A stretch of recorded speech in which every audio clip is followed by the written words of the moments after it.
Southwestern Family of Companies welcomes you to the Action Catalyst. Each week, our diversely and amazingly accomplished guests share their insights and inspirations to help us ignite our own. So let's invest attention together to breathe, to reflect and refocus, and decisively defeat that voice we call Mr. Mediocrity.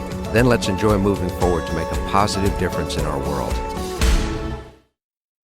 Welcome to the Action Catalyst. This is your host, Dan Moore. We all know at the moment we're going through a global pandemic. And so we thought it would be valuable to have some perspectives from some people that work internationally. In fact, they have clients that span the globe, and how they have dealt with the crisis and how they've worked with their teams and how they've kept things focused on growing their business despite it all.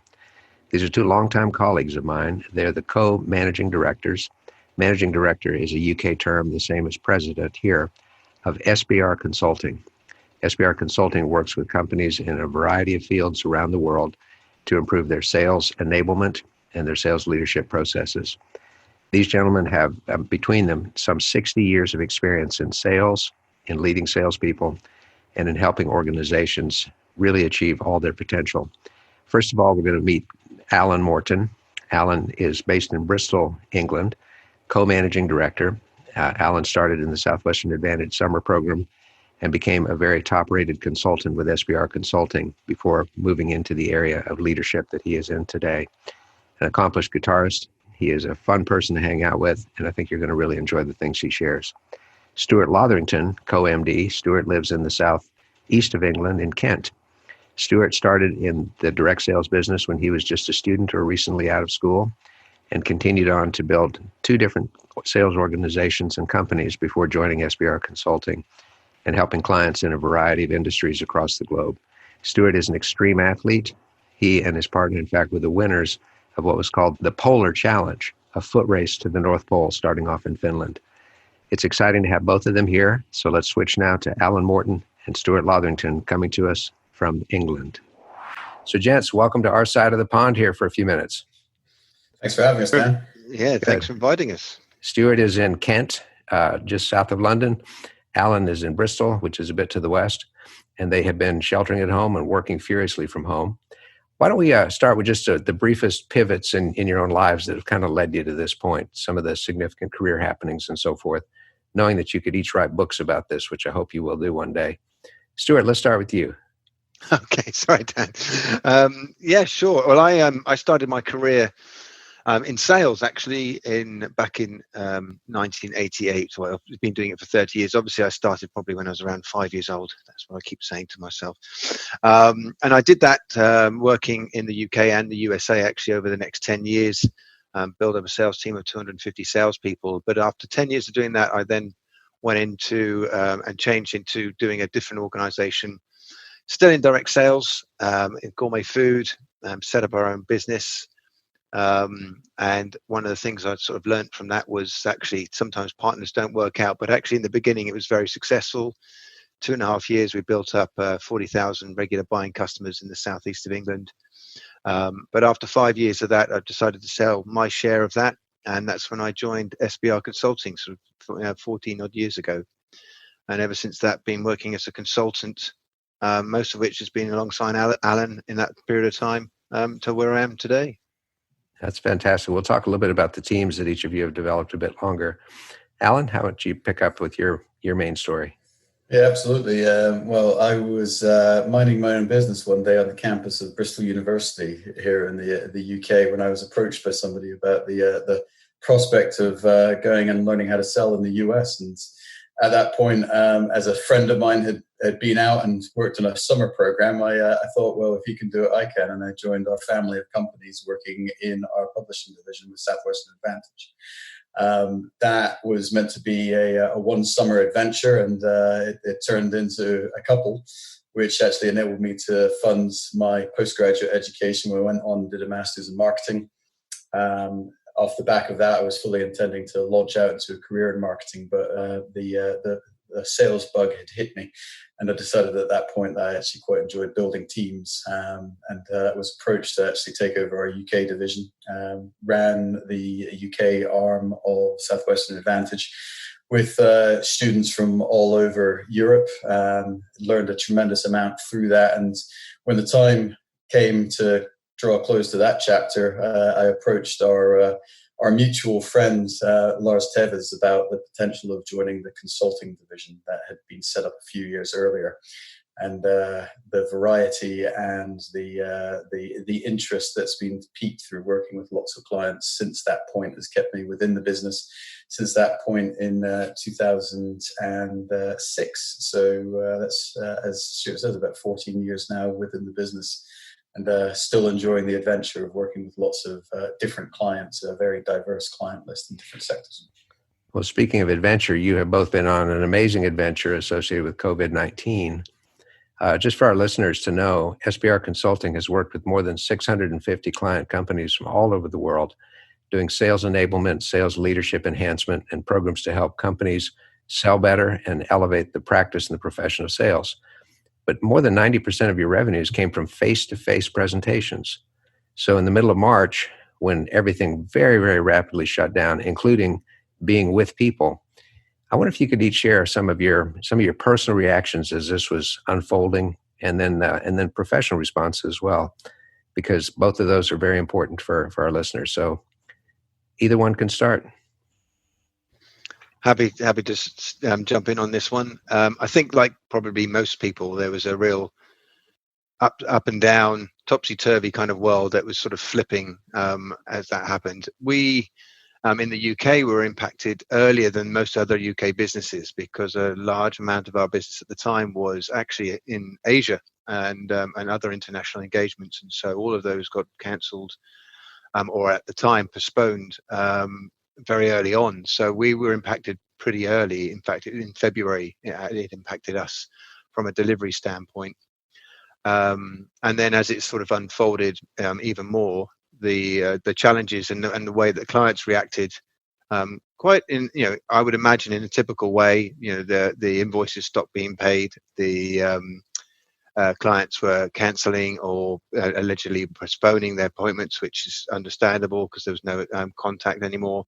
And so all of a sudden, from a very full kind of amount of business that we had, we actually ended up with very little to be working on, and had to obviously change our tack considerably around that. On the plus side, it allowed us to start working internally on the team. So it was really conscious to bring the team very closely together. We were able to work out all our operational issues and challenges that we've been facing and always been putting on the back burner, and focus on some of the strategy that we're working on as an organization. But equally, it pulled the team hugely together, and in particular, we were able to produce some outputs, some complementary workshops and support and webinars for our clients to really help them understand how they could deal with this current situation, which actually meant that the team started becoming to work effectively together. And it was actually very intense few weeks, or in fact a few months in fact, but very productive. That's fantastic. I know that you were just completed your best year ever in revenue as a company, and we're having a fantastic start to 2020. Alan, what could you add to that? Yeah, I think to that point, Dan, it really just the immediate personal response is that sense of, I think every time that you feel you're on a certain path, look out, because something's going to come and knock you off that path. And so there was, we never know what it's going to be, but to a certain extent, it was. I don't think any of us anticipated or expected this situation, but the immediate personal response was, okay, well, this is the challenge that we're going to have to work through this year, is it?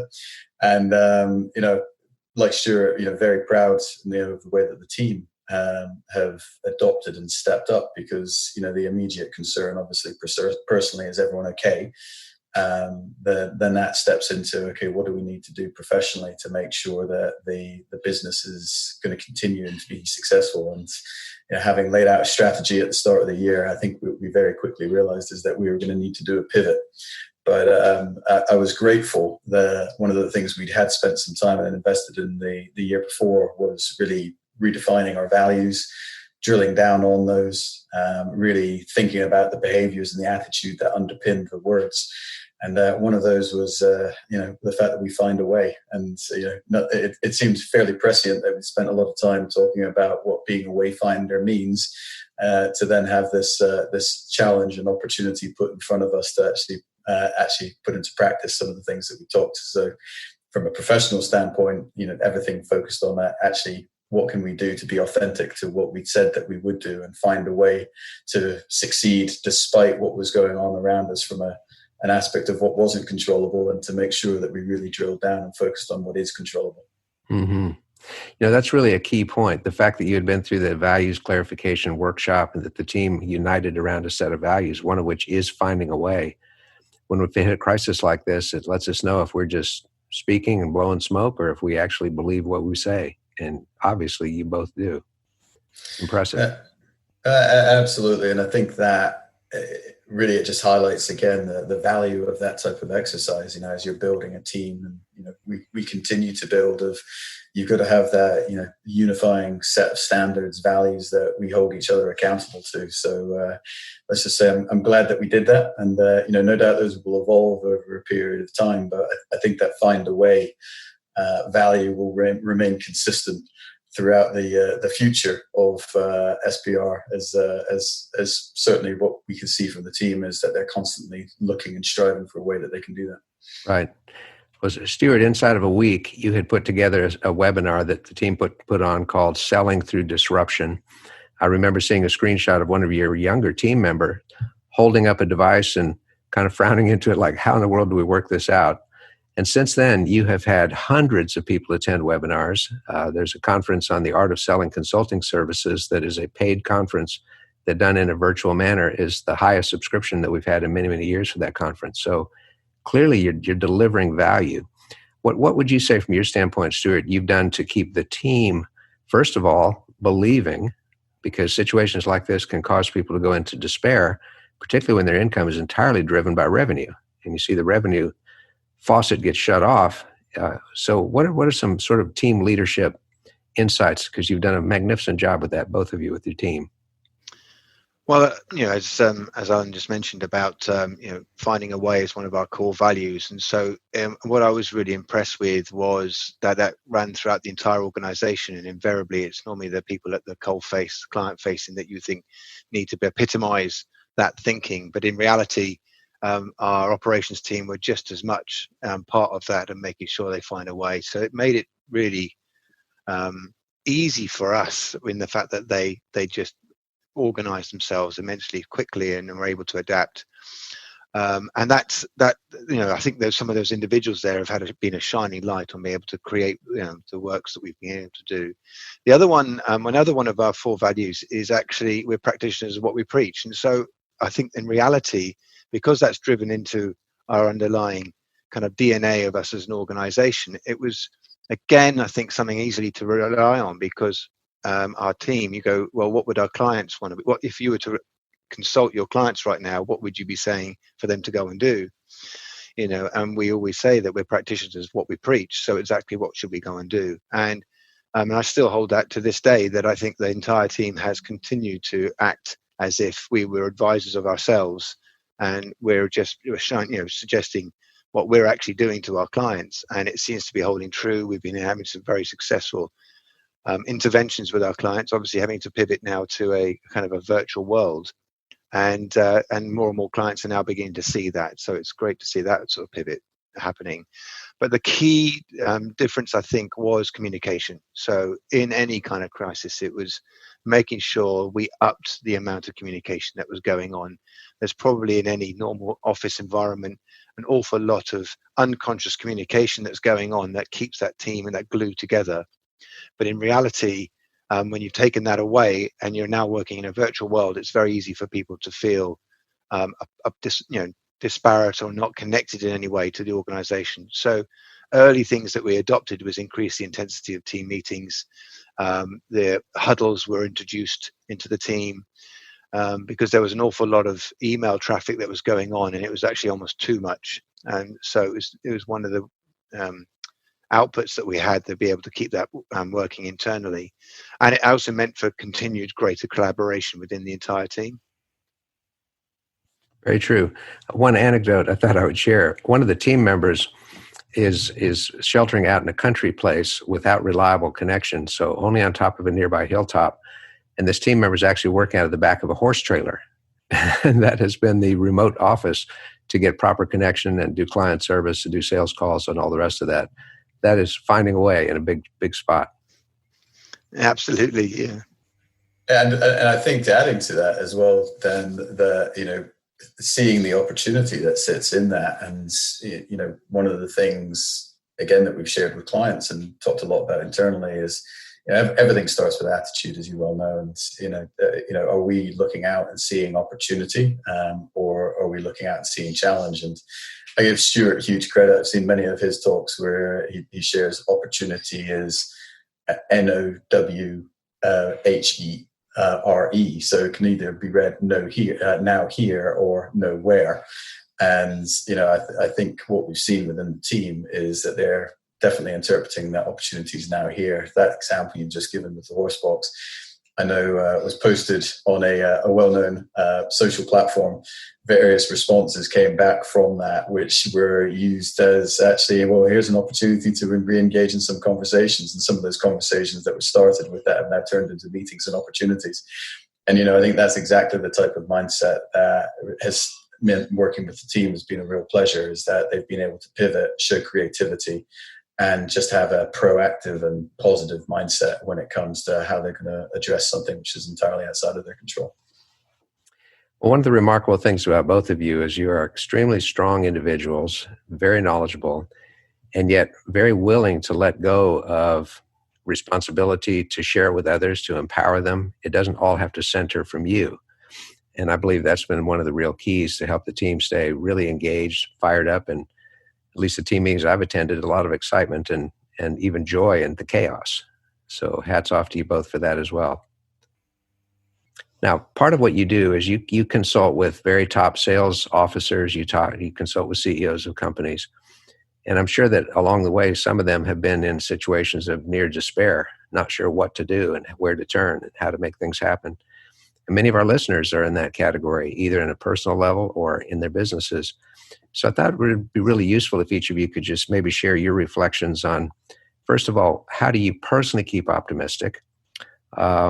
What are the steps that you take to focus on things you can control and things you can influence, and not let that despair grab hold?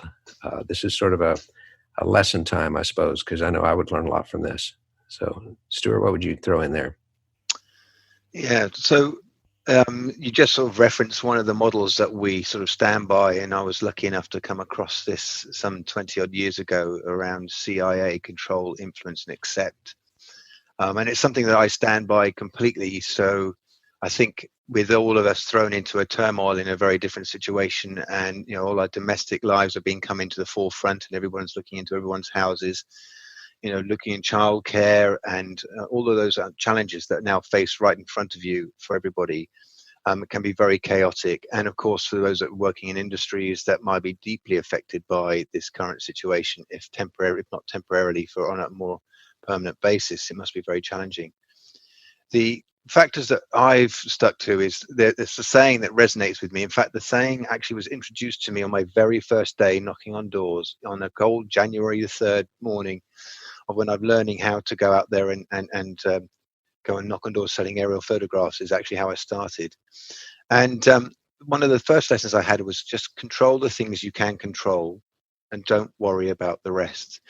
And even though I've had that in my head for the last 30 years, it's as much prevalent now as it's ever been to actually think, well, what are the things you can control?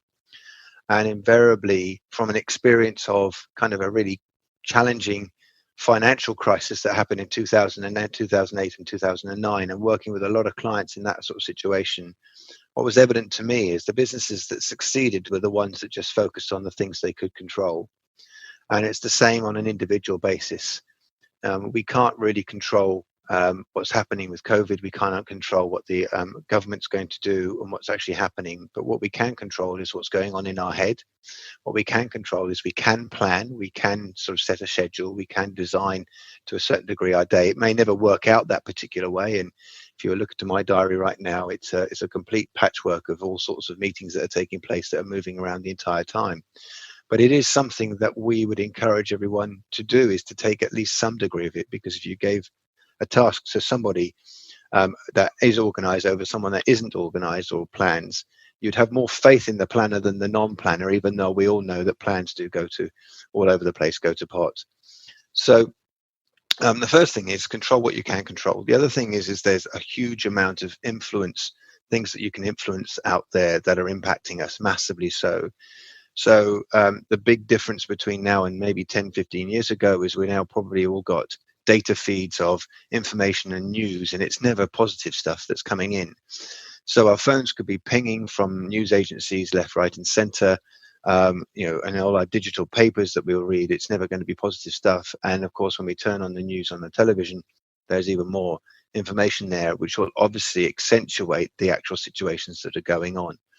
And so one thing you can influence is the reduction of that. I'm not saying we don't need to know what's going on, but actually the reduction of that, because all of that is feeding into our unconscious mind the entire time. And I would always recommend people to reduce that. But also, I think there's a thinking around all the things that have been good that are happening. And I appreciate there's a lot that isn't, but all the good things around us, to remind ourselves that that there are lots of good things that are happening to ourselves. Personally, experiencing the fact that I am able to go outside, that I do have a garden that I've not really had any time with, spending quality time with the family, are all these kind of things that weren't around beforehand. And back to that point of that controlling what you can control, the A is accept. What are the things you should just accept? And the model that we use in that particular sense is, if you spend more time in the area of things you can control, your sphere of influence gets bigger. And it's difficult to conceptually understand unless you become an advocate of diary or schedule management, of actually diarizing things or scheduling things that you want to achieve, and actually and then setting them out there. And then you start becoming to realize that your sphere of influence does get bigger. And so I'm a huge advocate of that, from juggling 4 children and doing endurance sports and studying a psychology degree, as well as being a senior partner in the business as well. So it's something I've done for quite some time now. So basically, really understand the C and the I and the A. Control what you can, influence what you can, try to accept the rest. Reduce the negative inputs from the constant drumbeat of bad news that's broadcasted. Make sure that the schedule in your diary is reflective of the real true priorities, and stay focused on that. And then take time to recognize the good things that are happening. That all of that is what restores a sense of optimism and keeps us from being paralyzed. That's good lessons there, Stuart. Fantastic. Alan, what would you add? Well, I think building on what Stuart said there, this is the great thing of working with someone that you're very aligned with, because I'm nodding as Stuart's talking, and just recognizing, I think, as Stuart said, sometimes partnerships don't work out, but sometimes they do, and I think that's about having a shared set of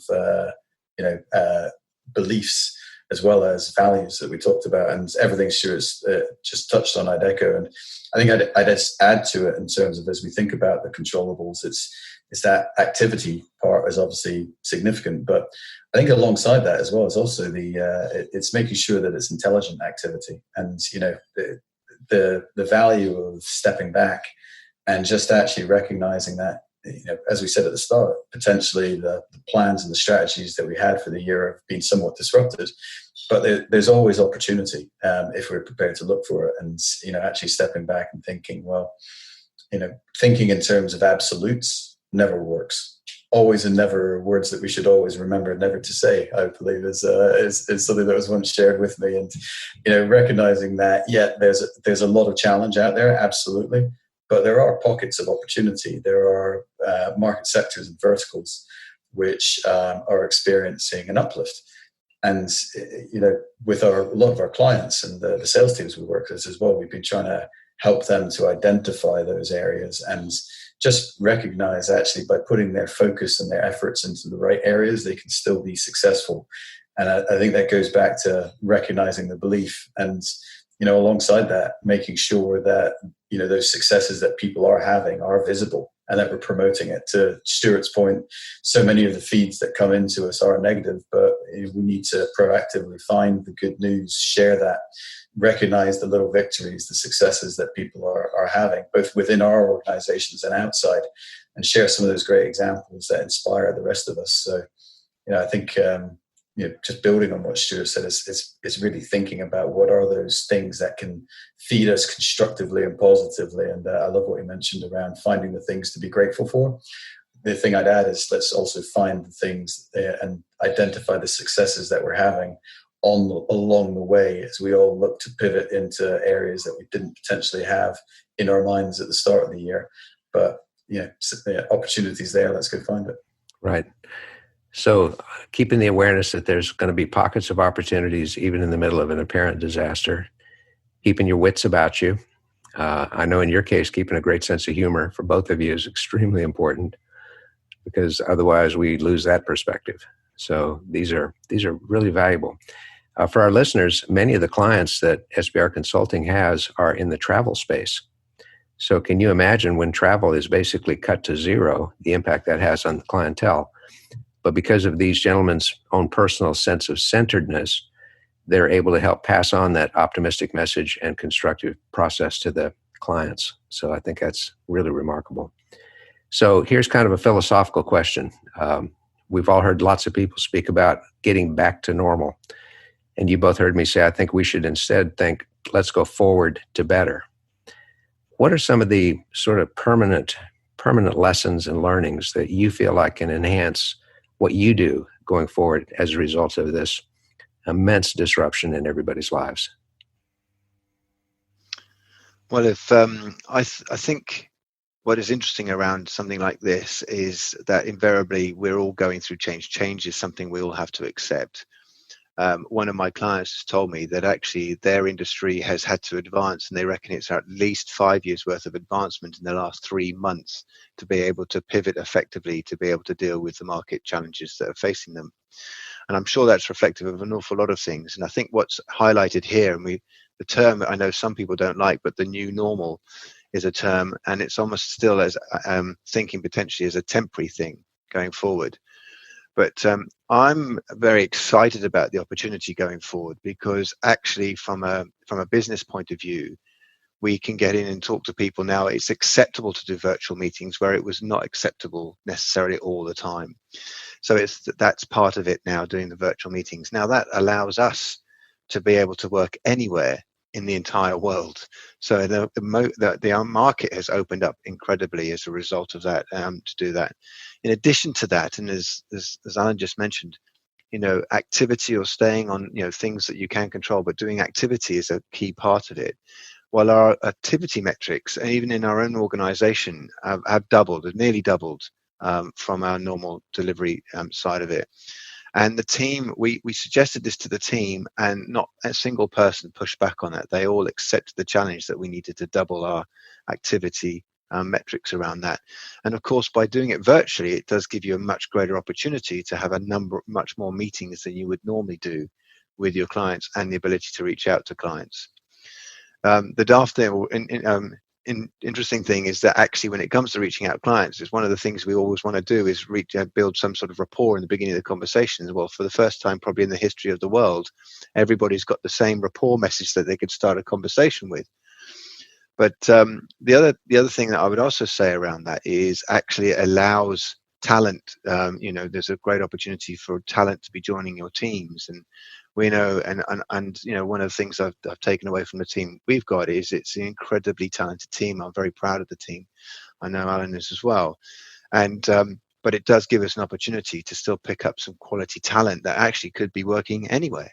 That could be in part of your organization, your team, and not being restricted by geography that you would have been up till this particular point. So in my mind, the market's now completely opened up.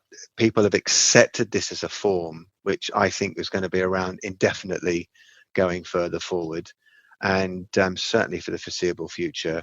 And it allows us to increase, be able to attract talent, find talent, and be able to be a lot more, much more able to encompass, a greater team going forward. Right, right. That's a really keen insight, because there's not as much time spent in planes, trains, and automobiles. Why not double the activity metrics and producing revenue? I think that's very key. And the team responded because each of you leads by example and makes that happen.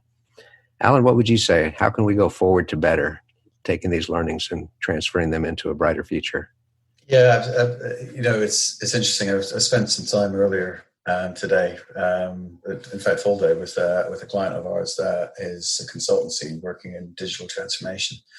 And, again, as Stuart shared an insight from one of his clients, these guys have seen a massive acceleration in terms of some of the programs which were in flight, and a commitment from organizations to truly leverage the potential of technology to evolve and transform their businesses. And I think some of the changes that we've seen aren't going to go away. And in our industry in particular, again, that use of technology platforms, we're chatting on Zoom at the moment, whatever the platform may be, but that recognition that you can pull a global team together and have a very effective workshop that's facilitated by someone in one country to a group of people who are potentially in 6 or 7 different countries, that can only be beneficial in terms of speeding up decision making, in terms of creating better agility for businesses to be able to respond, driving down costs, obviously the environmental impact of travel. All this, there's multiple benefits. I think potentially what this has helped us to do is to actually break through some of those limiting beliefs that we all had about what was possible through using technology in lots and lots of different industries. And I think that can only be a good thing from a productivity and effectiveness standpoint. And I'm really grateful for the fact that because we have a global client base, I think in the initial 4 weeks of lockdown, I spoke to 58 sales managers across about 18 different countries when I totted up, and we were all talking about the immediate impacts that we were seeing on our teams and our businesses. But throughout that, the overwhelming sense was actually some of this change is going to stay, and as you say, it's forward to better. Because the direction of travel was definitely towards efficiency, effectiveness, productivity. But I think we're going to get there a lot quicker now, and that can only be exciting for us once the obvious disruption of the last few weeks settles down and we settle back into a rhythm. I know there's certainly things that I'm hoping we don't go back to, which is potentially one way. So I certainly don't want to go back to the way they were. I'd like us to take the lessons learned and actually apply those to make sure that we can all be more productive moving forward. Well, that sounds absolutely fantastic. Well, gentlemen, I can't believe the time goes as quickly as it does, but with you two, you've got so many insights, so much good to share. This was very thoughtful.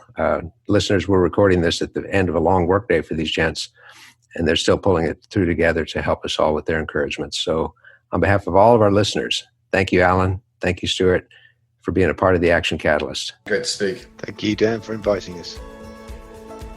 If you enjoyed this podcast, please make sure to subscribe.